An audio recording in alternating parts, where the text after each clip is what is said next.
So it's back to me again now until the end of the course. So you've had everything you're going to get from Peter except possibly an exam revision lecture towards the end.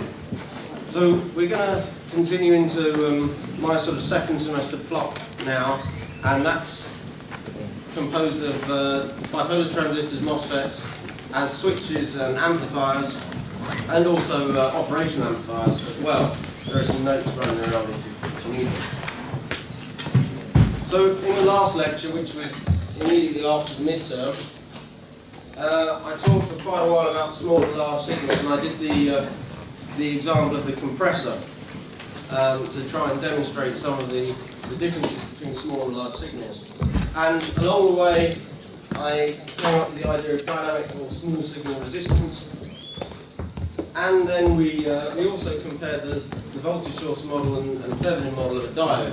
That's to say, a model of a diode where it turns on at 0.7 and will conduct any current that the circuit will admit it to. And that's the voltage source model, and the Thermionic model is the same, 0.7 volts, but with a resistor in series. So the voltage across the diode will be dependent not only on the 0.7 volts that we assume to be built into it, but also on the amount of current that's flowing through it, multiplied by its internal resistance.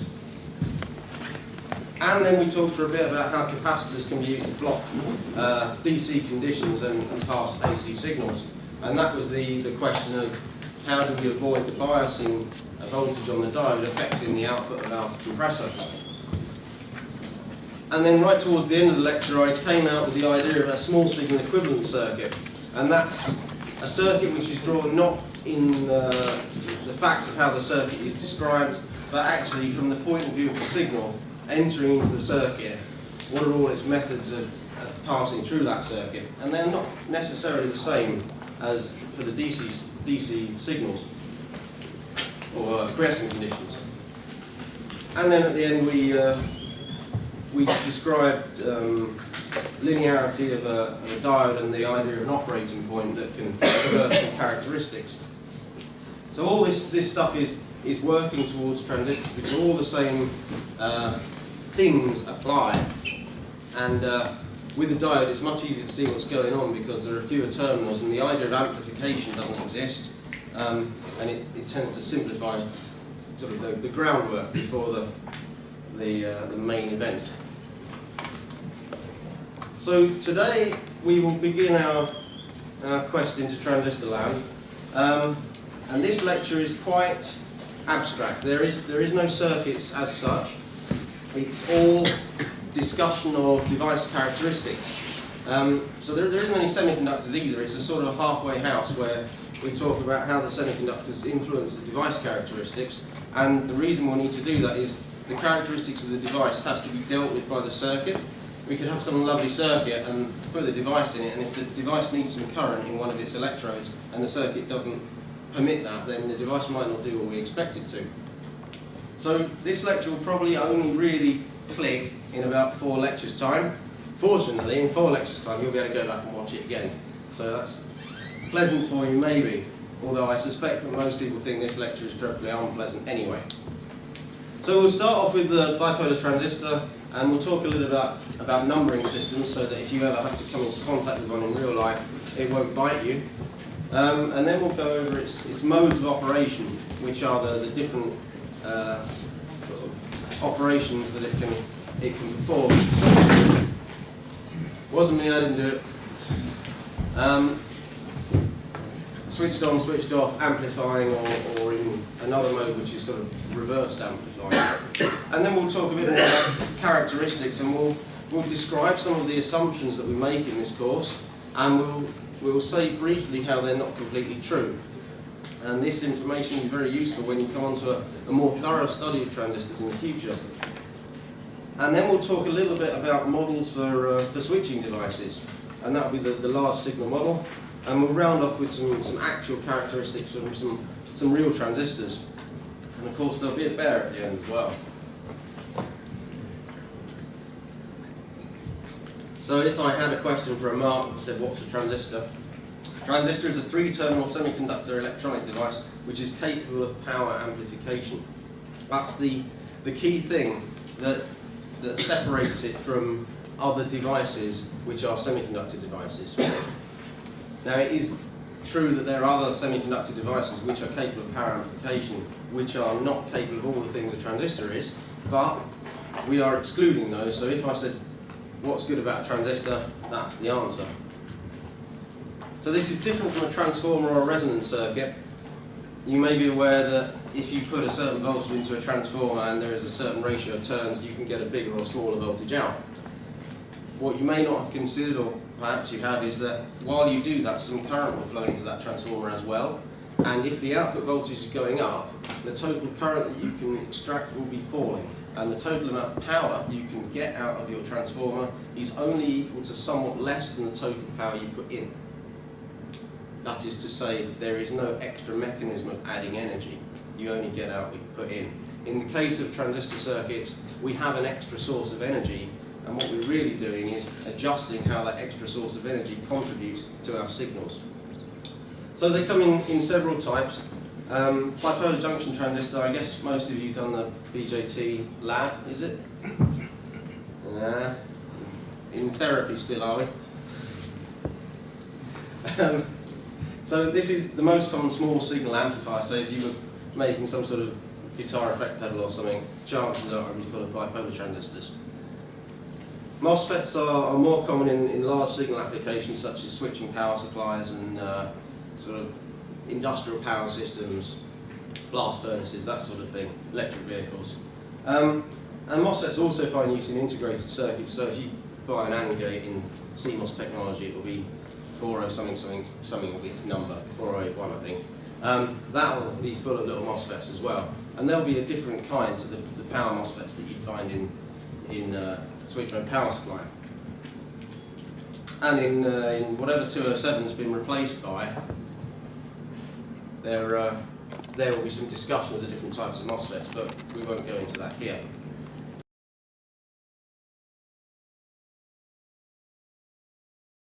And we have junction field effect transistors, and they're found in ICs, especially in the front ends of op-amps. So the very first 2 or 3 transistors in an op-amp could be a JFET, depending on the style of the op-amp.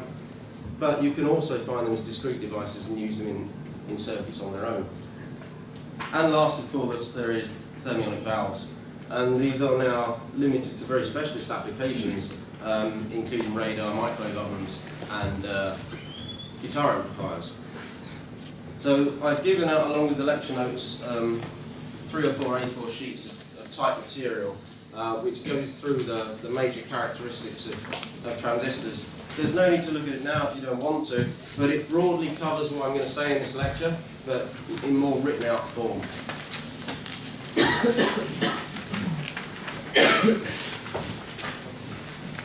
So, moving on to the bipolar junction transistor. It was invented by John Bardeen, Walter Brittain and William Shockley in about 1947 at Bell Labs in New Jersey. And there's a very nice semi-biopic, semi-history on this address.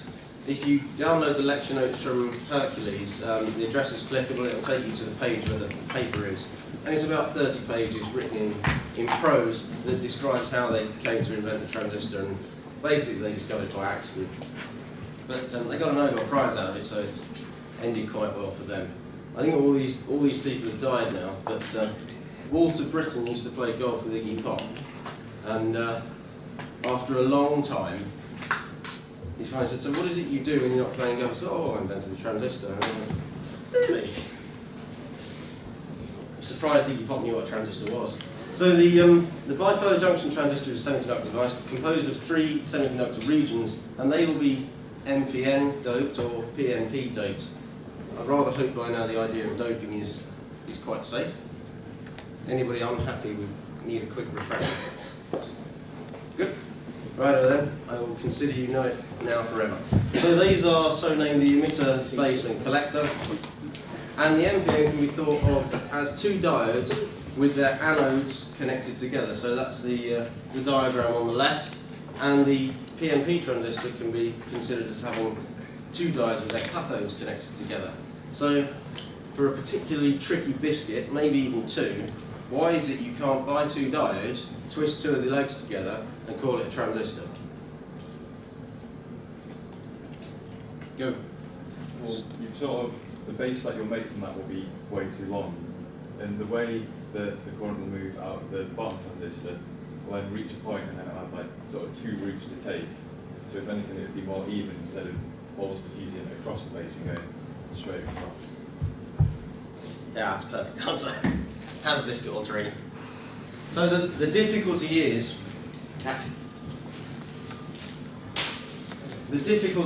that with the transistor, what has to happen is minority carriers that are in the emitter have to be sucked across the base region by a big electric field.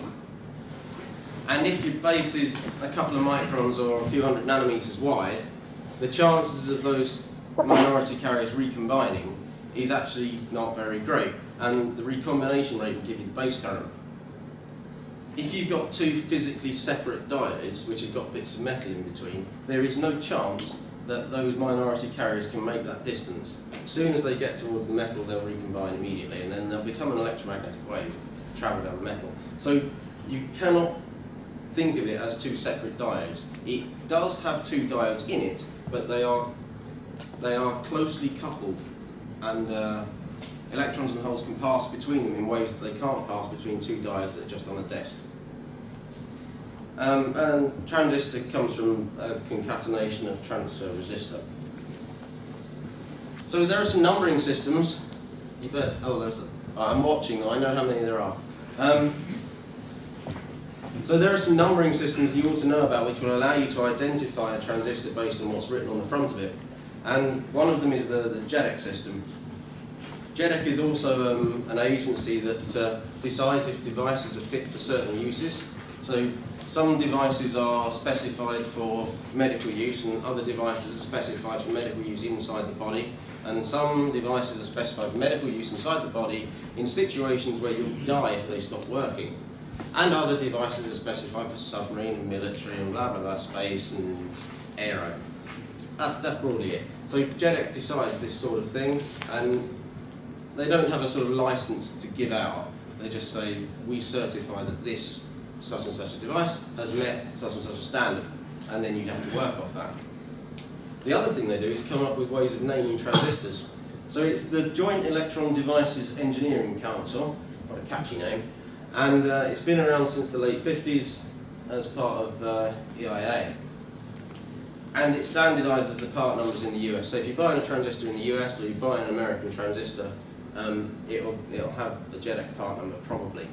And it goes along the lines of something N, some serial number, and then some extra bits. So for example, 2N3904, 2 is one less than the number of electrodes. So all bipolar transistors having 3 electrodes will have a 2 in the beginning. Yeah, I don't know either. And then there's a serial number, which is 3904 in this case, and then there are some letters, so you can get L or LC in it. Oftentimes the letters tell you about how the legs are arranged on the package. And the other thing you can have is A, B or C, although this isn't done very much anymore, and that will tell you something about the gain of the transistor. Similarly, diodes 1N4148, 4148 being the type, 1N is 1 is less than 2 by 1, so that's got 2 legs. That's pretty much all you can acquire from it. The only other thing you can do is take the serial number and Google it and get the data sheet. Sorry, use your favourite search engine. So the Pro-Electron numbering system.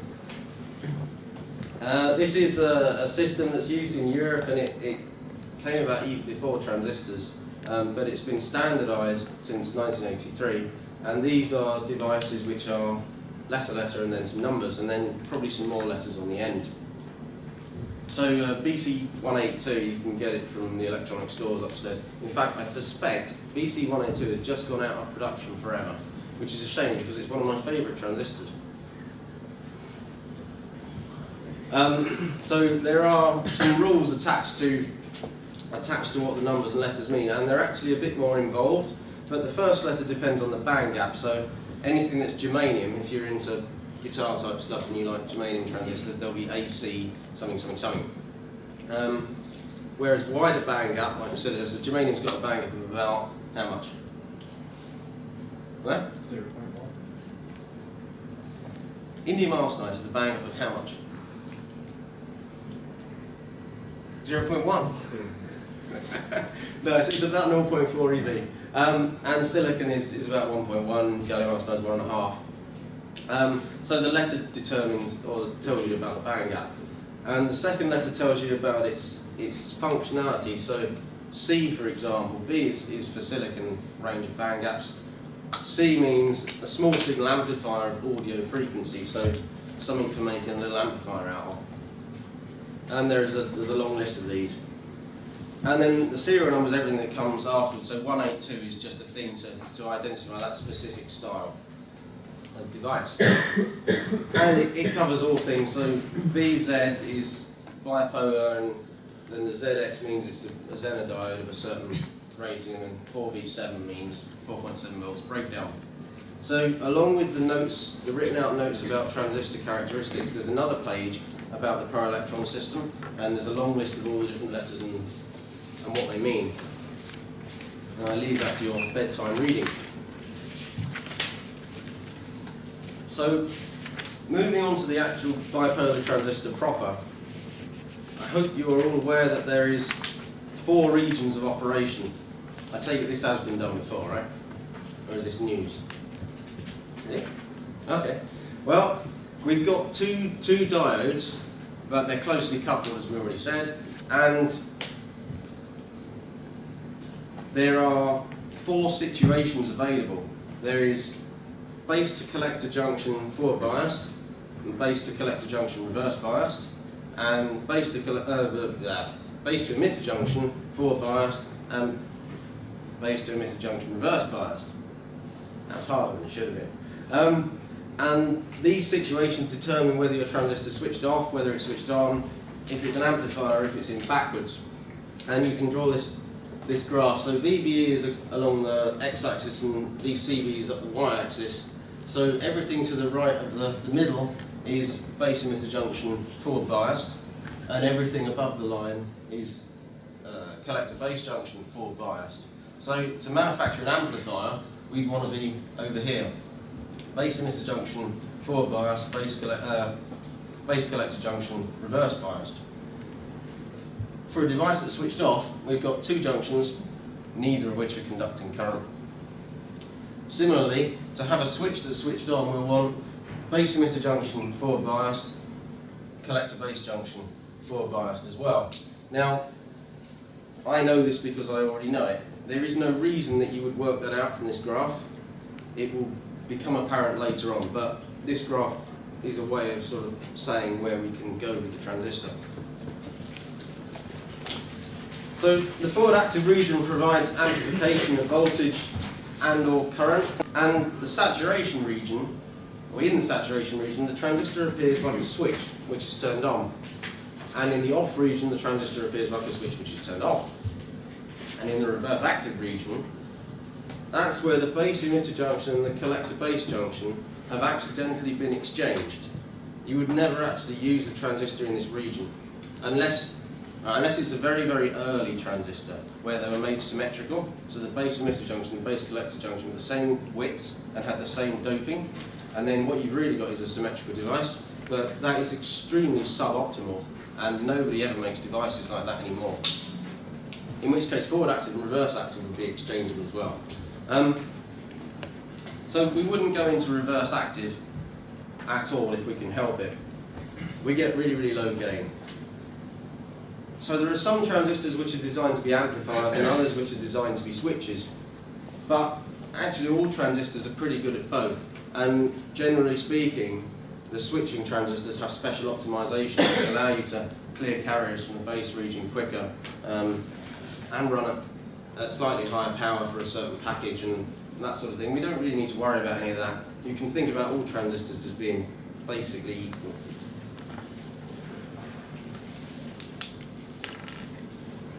So getting into some transistor characteristics. If you buy a transistor and you download its datasheet, there will be some graphs which allow you to determine its suitability for whatever application it is you're intending to use it in. And I want to go over some of those graphs for the majority of the rest of this lecture, in order that when you look at a transistor data sheet, you'll know what you're looking at. And more than that, when we discuss amplifiers and switches, and so when I say switches, I mean transistors acting as switches. When we discuss those things in the next 4 or 5 lectures, you will know, or you will have some idea that the circuit is there to make the transistor do something, and the transistor places certain demands on the circuit of current and voltage to make sure it will work properly. And if we don't meet those demands, the circuit won't function as we expect it to. So this is really what the transistor needs to make it do stuff that we want it to. And the first thing I want to look at is what we would call input characteristics. And what we're interested in here is what happens to the base current when we, or rather what happens to VBE as we apply a certain IB. Now, if you're more happy with the controlling variable on the x-axis, I perfectly understand. Because if I'm going to adjust IB, and usually you'd put IB there and VBE up the side, and that would be normal. But for archaic reasons, on data sheets, actually, if you get this graph, which oftentimes you might not, but if you do, it'll be VBE on X and IB on Y. So this is how it will look if you should see it. And what we're saying here is that, all right, so for a biscuit, what should be the shape of the graph?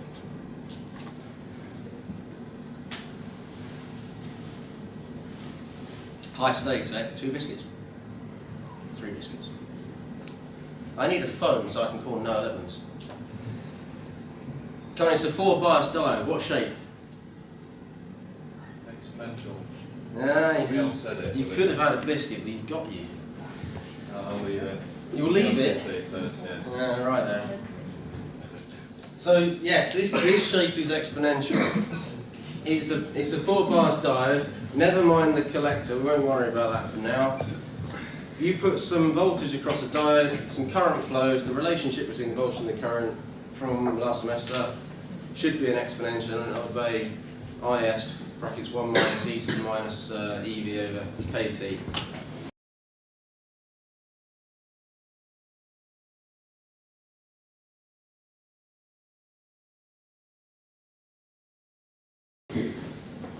It's on the slide. It's on the bloody slide. This is the trouble with trying to get you guys to engage. I have to tell you the answers. It's part of my job. Right, anyway.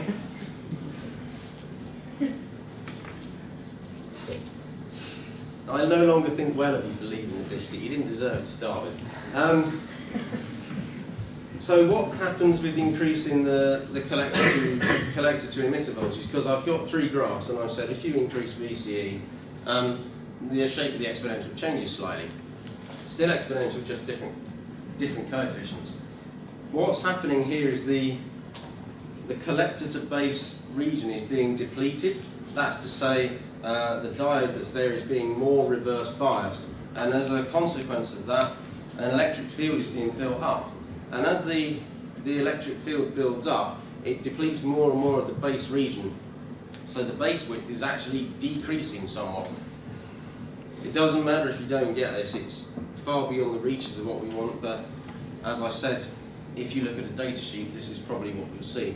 So the depleting of more and more of the base width will yield this lowering of IB, because we want to suck carriers across the base region if we can, and we don't want them to recombine. So if we make the base region thinner, they've got a better chance of getting through. So it makes perfect sense, I hope, that IB should be falling as we deplete the as we deplete more of the CB junction. If you're desperately unhappy about that, or it just didn't go in, have a look in Millman and Grable or Sedra and Smith, and those 2 books are in lecture 1 on slide 3 or something.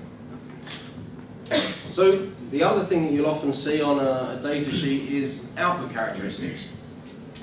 And the output characteristics, do you still have to do a little talk for the bipolar junction and transistor thing? That was harrowing, you missed out on that. So is it now a report? Yeah. A long report? So you've seen this, right? This graph is not news. So we have a variation in either VB or IB, depending on your point of view, and we'll describe IC against VCE. And this is the sort of key graph. What we're looking at here is the ability of VBE or IB to control the collector current over a wide range of collector emitter voltage. And when I say wide range, I mean from the line to the right. So what we could be saying is that if I've got a VB of say 0.6, I'll end up with a collector current of a milliamp or two, and if I've got a VB of 0.9, I'll have a couple of amps. So not only is it the situation that VB will control IC, VB controls IC over a very great range of IC for a very small change in VBE. So a small change in a controlling parameter yields a large change in a control parameter. Sounds like good news to me. On the other hand, when VCE is quite small, the transistor is in saturation. Now if I said, well look, I've got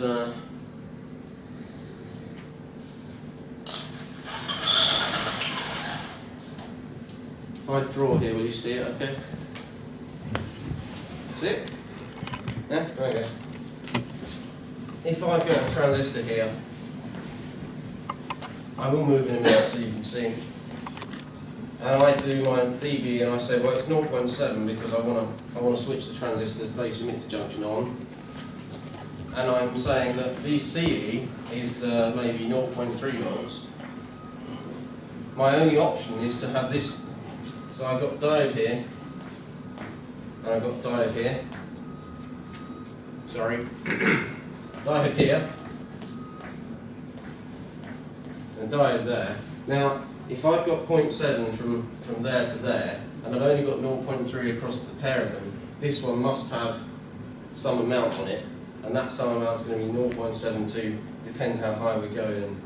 So there's a good chance that this transistor is this diode is heading towards being switched on, and if it turned out that I needed 0.8 or more on the base emitter, there is a very good chance that this diode would turn on, and then we would have entered saturation. So if we look at the graph of 4 quadrants that I had on an earlier slide, we would be entering the saturation region.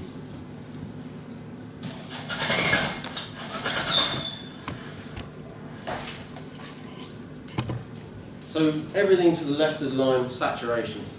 This is transistor behaving like a switch.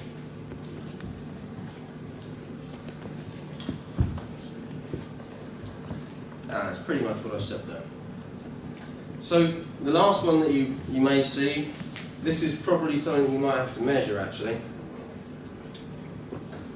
This is called the transfer characteristic, and it's the ability for it's a measure of how the parameter which we're interested in, VBE, we can control, affects the collector current. So in the prior graph we were worried about what happens to IC as a function of VC as VBE changes. And in the graph before that we were worried about what happens to IB as we change VBE. And in this graph we were worried about what happens to something in the collector due to something in the base. And all those lines of VCE changing, or rather all this distance of VCE changing, I've taken 3 points from the x-axis, and on this graph they represent 3 different lines. So here we're saying if I go between sort of 600 millivolts VBE and 750 millivolts VBE, so this is the transistor from mostly switched off to pretty hard switched on, we'll get a nice big change in IC. So this is exponential as well and follows the diode equation, but with slightly different coefficients. For a field effect transistor, on the other hand, this is actually square law. So we wouldn't have an exponential here. We'd have something that can be described by coefficients times in that case, gate source squared, as opposed to exponent raised to VBE. This is the the fundamental thing about the transistor or valve or field effect transistor or whatever is the transconductance that the relationship between these two is called transconductance, or sometimes it's called mutual conductance if you've got a very old transistor. The relationship between VB and IC holds from over at least 9 orders of magnitude for any device made from any material. As long as it's bipolar transistor, you can use a simple equation to get what the relationship will be between VB and IC. And that's quite important because if you have done the BJT lab, you'll know that HFE will vary quite wildly between transistors, even if they're made on the same day under nearly identical conditions. This should worry you because it means that HFE is not a good controller of the transistor, and it's not actually fundamental to the process, it's quite incidental. That's to say, we do some stuff and HFE happens, but it's not in control of everything. Secretly, it's the relationship between VE or VGS and IC or ID that's in control of everything. And there's a bit more about this in Horowitz and Hill on page 79 to page 81. On the handout that you've got, which has got some prose notes, I've gone through FETs as well.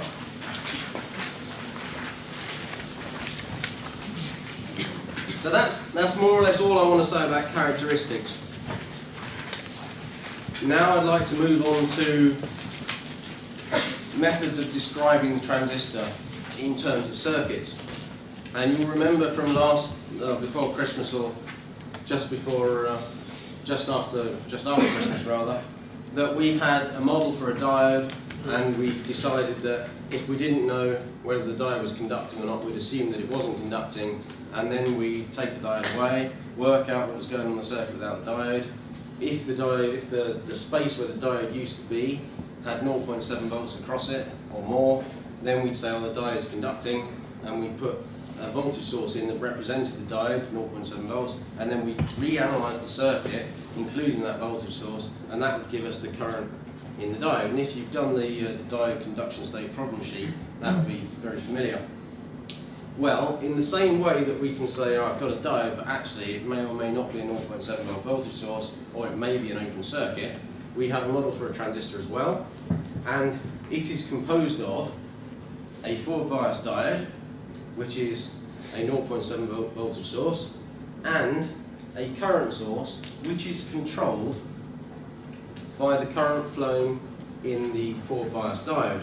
So our collector to emitter connection is a current source whose value is determined by HFE times the current that's flowing in the base emitter diode. And the base emitter diode being switched on will be represented by 0.7 volts. The HFE, the reason it's HFE is H is hybrid model and F and E are forward and emitter. So there are others as well that you can dream up, and if you get a book on semiconductors you can work through all the various ones, but we don't need to worry too much about it here. HFE is sometimes also called beta, but in fact they're slightly different. The value is the same. I always hated it. They're different, but the value is the same. It's just lies, isn't it? They are different. The reason is actually beta F is composed of a DC part and a frequency dependent part. You will never hear of this again probably, but it is. And if you want to call HFE equal to beta, you have to call it equal to beta 0, because then that's actually true. But we will say HFE is to do with DC stuff, and beta is to do with sine waves. That is the distinction. For the most part, their value is in fact the same. If you bought a standard off-the-shelf transistor, there's a couple of pence, and made a little amplifier with it, assuming you didn't get much past a couple of megahertz, you could say that beta and HFE are the same. After that, strange things will start to happen, and you have to take account of some extra bits inside the transistor, which you may meet if you choose analog modules later in the degree. So for now, you can say beta and HFE are interchangeable, but you must remember that when we talk about sine waves and signals, we deal in beta, and when we talk about DC stuff to do with switches, we talk about HFE. And if we don't, other engineers will know that we don't know what's going on, and they will judge us accordingly. Yeah, so if you want to know more about how HFE comes to mean hybrid forward and emitter, Millman and Grohl, pages 87 to 114.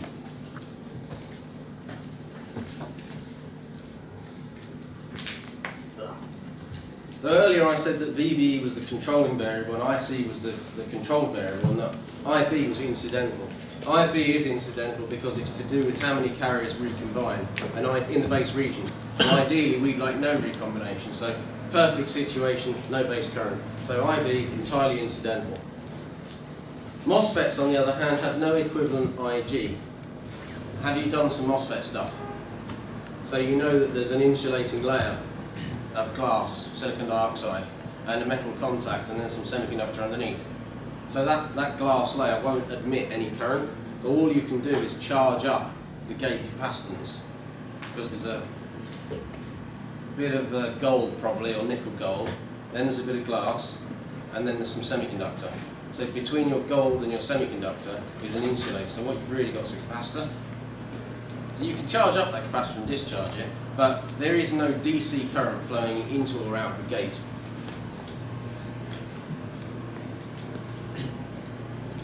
That said, in the large signal model I've just given you, I've said that VB is fixed. So I've said VB is the controlling parameter and we will use it to control the transistor. By the way, it's 0.7 volts. Surely this makes no sense at all. Actually, for large signals, it makes a lot of sense because we're only worried about if the transistor's on or off. I've given you a situation where the transistor's on, and I've given the value of VBE. And shortly there will be a situation where the transistor is off, and I'll give you a different value of VBE. And then there will be two values, one for off and one for on. So it's okay. In situations where we have signals, sine waves going in, then VBE will vary slightly, and there won't be one value for it. We'll have to do something else to work out what's going on with the transistor. So in switching applications, which is what we'll discuss in the next few lectures before we move on to amplifiers thereafter, the concern is often to cause the transistor to change from a conducting to a non-conducting and back again state as quickly as possible. Anybody like to hazard a guess as to why as quickly as possible?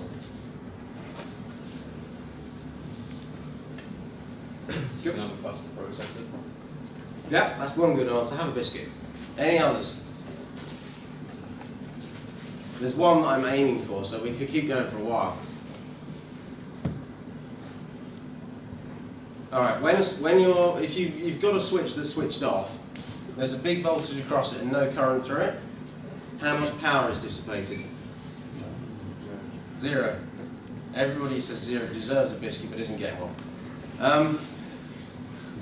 If you've got a switch which is switched on, a big current's flowing through it, and if it's perfect, you've shut the contactor, there is no resistance in the copper, we'll assume, so you've got big current, no voltage, how much power? Say again? None. None, yes.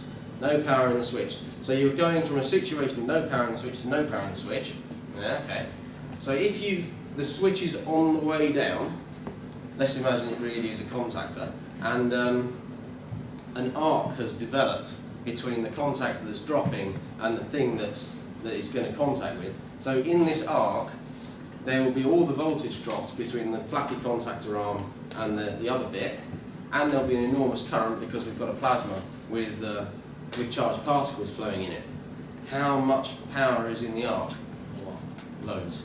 So we have to go from a situation with no current, no power, through a situation of high power. Same goes for a transistor. You can't escape the fact that a current has to start flowing and VCE or VDS has to start dropping into another situation where there's no power. So as quickly as possible, also because switching heats your processor up. I have it on good authority that when my computer is switched off, the processor is not warm. On the other hand, when it's running, it can be quite warm. That is a slight simplification. There are on-state losses as well, but I'm ignoring them for now. In a real processor, if you do the VLSI stuff later, you will find it's mostly switching losses. We will not discuss switching losses in this course beyond what I've just said. So you must know they exist, that's all. So the circuit designer aims to allow the load, which is whatever the collector or drain is connected to define the maximum value of collector or drain current. That's to say the transistor isn't even in control of its own collector current. We're making the circuit control that. The designer, that's you guys, then ensures that the input to the transistor, that's to say whatever the base is connected to, is able to supply whatever base current the transistor might need to perform the switching action. So it's our business to make sure the circuit can run the transistor properly. By approaching the problem in this way, the designer can lessen the dependence of the circuit operation on the value of HFE. So I could just, if it died at some point in the future, I could pop any old transistor in without too much thought. So this is desirable because HFE, as I've already said, and you know from the semiconductor stuff, varies a very great deal, even between transistors of the same type.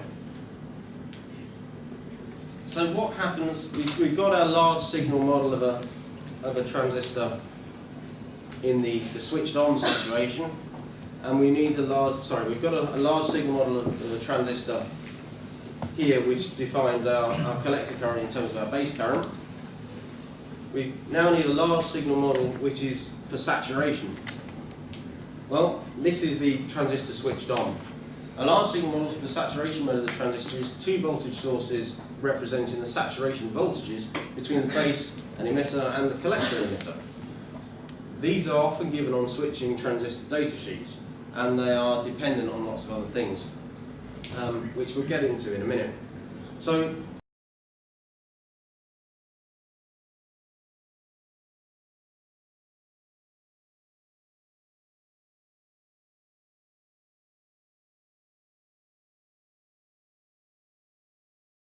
in saturation, IC equals HFE times IB does not apply.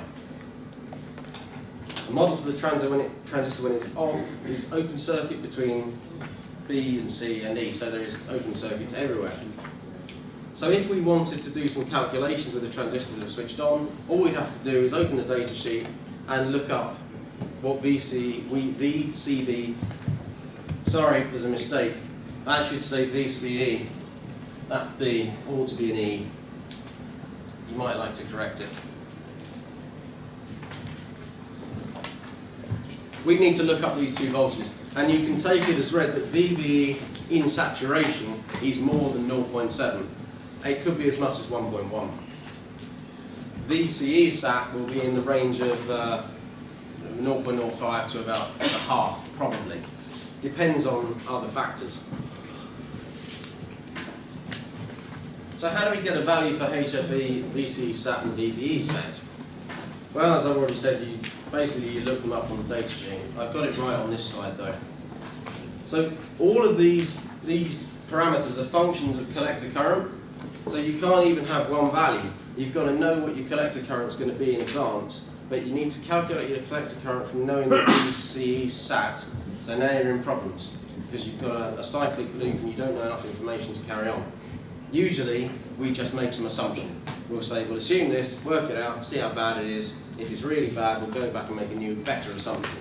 So the usual problem with circuits is you have to start somewhere. So for the purposes of this course, you can start with the assumption that HFE is 100 if I don't give a value. Generally speaking, we give values. For the most part, or for this course at least, you don't have to worry about the fact that these parameters are functions of collector current. It will be ignored from now on, but you also know that it is true anyway, because when you come back to it at some point in the future, it won't be so surprising. So very, very briefly, this is ZTX653, which is my favourite switching transistor.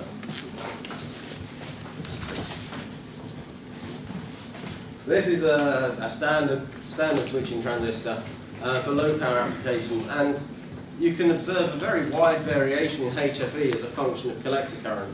So if you needed to switch a collector current of about 0.6 amps, you would experience a HFE of 200 or so. But if you wanted to switch a collector current of about 2 amps, you would experience a HFE of about 35.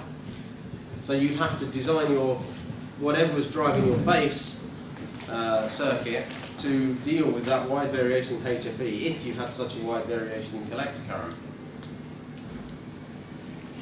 And for the situation where the transistor is really turned on, VC is very small.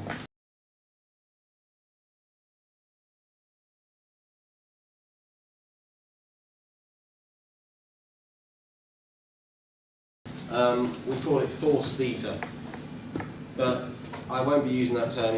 You might read it in some American textbooks, but it's not very common over here.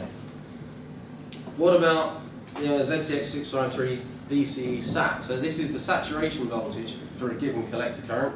Well, it varies from about 0.01 up to about half, depending on how big the current is. It might be quite surprising to you that in this region it actually falls. We're saying voltage falls as current increases. So that sounds a bit weird, because that should imply a negative resistance. In fact, it's nothing to be concerned about. It is a part of, because it's not really a resistor, it's a transistor, and interesting things are going on which you can read about on your own. But the important thing is this big rise as collector current increases. Because we'll either be somewhere down here in the next to no current, or somewhere up here in the low to no current. We won't spend much time in the middle.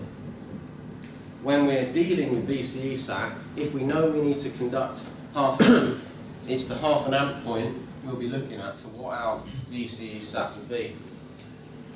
And there'll be more on this next week or tomorrow, in fact.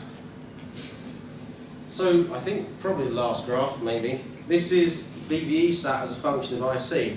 So when I say transistor turns on 0.7 volts across the base emitter voltage, that's only true at about 10 milliamps by the looks of things for this particular transistor. The Mosfet large signal model is actually even simpler than the bipolar transistor. As I said, there's only a capacitance between the gate and the semiconductor, but I also said that we wouldn't worry about that capacitance. So what we've actually got is an infinite resistance, or an open circuit. And there is the large signal transconductance of the device. That's to say, there is a relationship which is based on the physical lengths and doping densities of the transistor, which says ID is something VGS squared. And it's squared in this case, not exponential. So for our linear region, now, if I say linear region, you'll think that bit there? No. It makes no sense at all. For a bipolar transistor, this is linear, that's saturation. For a Mosfet, the other way around. This is linear, that's, I don't think it's actually called saturation, but amplifying. So that can lead to an awful lot of confusion. When we're dealing with MOSFETs, we don't find it useful to say, oh, there is a saturation voltage. It's actually much easier to say there is a resistance between the drain and the source, which is the on-state resistance for the switch. So this is like two copper conductors where the copper's got a really high resistance, essentially. And if you think about how a lateral MOSFET works, there is just one piece of semiconductor, all of the same doping. Not very surprising, you could work out its conductivity if you wanted to, assuming it's got some population inversion under the gate. That could make a good exam question, actually. I'll tell Peter. And you can say, well, I ascribe a value to this resistor, and under certain conditions, there'll be a graph of RDS on against ID, and you'll do your calculations with Ohm's law instead of subtracting VCE sat. So output characteristics for a FET, this is our linear region, and this is our amplifying region.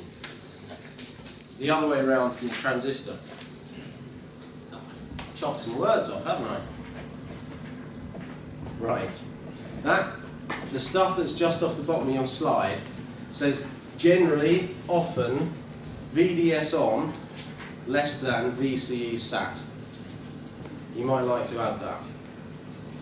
So you can see that broadly speaking, this graph looks the same as my hand-drawn one, remembering that this axis is now logarithmic.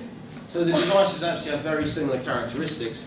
The only thing that's important to note is that VGS for a transistor, for a FET transistor, varies over a much wider range than VBE for a bipolar transistor. And you may infer from that that the transconductance of the FET is much lower than for a bipolar transistor. Similarly, we can draw out some transfer characteristics, and if you wanted to, you could find out that that line represents x squared if you undo the logging on the y-axis. Oftentimes you'll find these graphs in FET data sheets. Much more frequently you will find equivalent graphs in bipolar sheets. The reason for that is bipolar transistors have a very well-defined relationship between collector current and VBE, whereas FET, it actually depends on the geometry of the FET and how it's produced. So oftentimes the manufacturer will give you some standard characteristics for that device to save you having to measure them. Right then, made it just about. So I've introduced the bipolar transistor, and I briefly discussed two numbering systems, and then we looked at 4 modes of operation for a bipolar transistor, and I gave you some example characteristics for the input and the output and the transfer characteristics. We developed a large signal model, very briefly, for a bipolar transistor, which we can use to solve switching problems, and that's what we'll do in the next lecture. And I noted some limitations of the model in saturation mode, just so you know they exist.